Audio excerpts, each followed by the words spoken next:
อ๋อสบายดีพ่อแม่พี่น้องหมดทุกคนพี่น้องเอ้ยยินดีต้อนรับเข้าสู่ช่องบ่าววันบ้านนาคือเก่าตอนนี้ได้ลงมาได้ม่องพี่น้องเอ้ยหาอยู่หากินตามธรรมชาตินี่แหละหาปูหาปลาได้มองกับตามากับจานชายวันนี้นี่กับนิวตันเนี่ยแรงแรงไม้ได้นี่ส่วนนี้มาไล่มองใหญ่พี่น้องเอ้ยมองหน่อยป้าไปก่อนไล่มองหาปลาช่วยพี่น้องนี่ตอนนี้มองยังเป็นมองได้ดิลงพี่น้องเอ้ยมองปลาใหญ่ว่านี่เขาได้7-8 โตปลาใหญ่โตหนึ่ง5 โล 6 โลพี่น้องเอ้ยเป็นปลาช่วย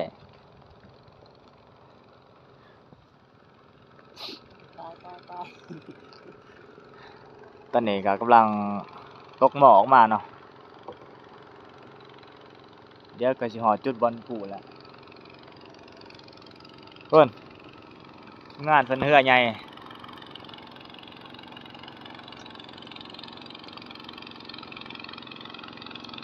จักเก่าแห้งเก่าเขานี่พี่น้องเอ้ยเพิ่นแล่นมาความไวจักเก่าอ้าวเขาเองซื้อมากับมือ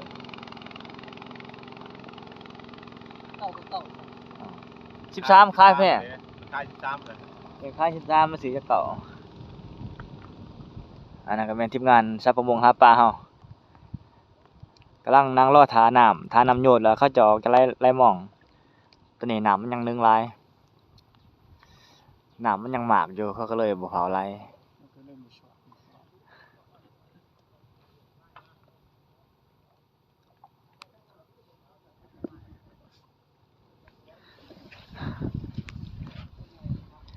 ทีมงานรอท่าป้ามาพี่น้องเอ้ยหลายคนขนาดนี้ทีมงานเพิ่น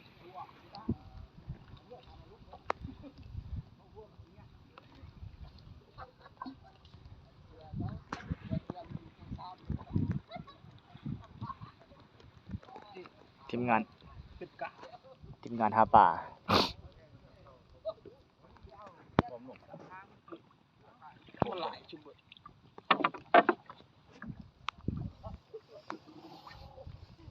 นักไปปลอมจะได้เนาะ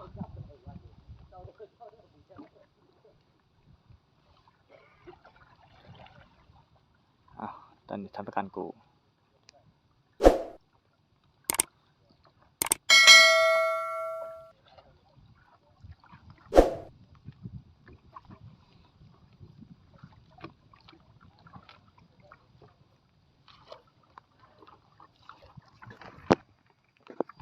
ขึ้นบ่ถือ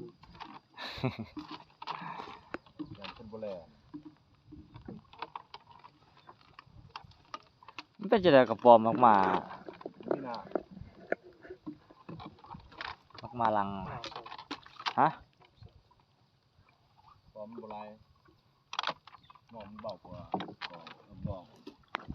ยังนะ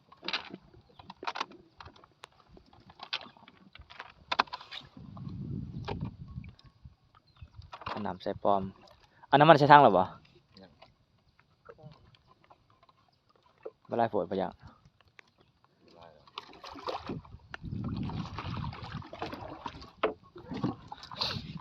ตอนนี้สตาร์ทเครื่อง